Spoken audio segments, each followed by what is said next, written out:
హాస్టల్లో సమస్యలు బాగాలేవు.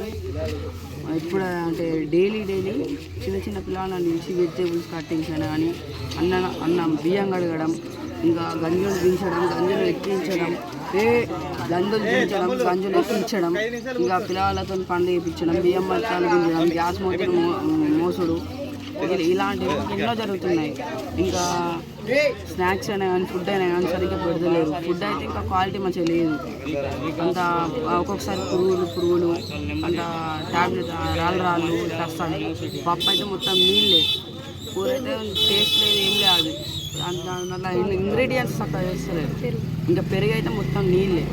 ఇప్పుడు పెరుగు 3-4 ప్యాకెట్స్ చేస్తే దాంట్లో ప్యాకెట్ వర్కర్స్ తీసుకుంటారు. ఇంటికి ఉంటారు కూడా. మళ్ళీ మేము తినే వాళ్ళకి చికెన్ అయినా కానీ ఏదైనా కర్రీస్ వెజ్ కర్రీస్ కానీ మాండ్లకే తీసుకోకట, ఇంకా కూరగాయలు తీసుకోకట వర్కర్స్.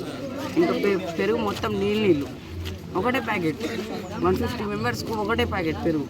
మీరు ఎందుకు కూర్చున్నారు? దేనికోసం కూర్చున్నారు? ఈ సమస్యల కోసం మేము కూర్చున్నాం. మేము వచ్చినప్పుడు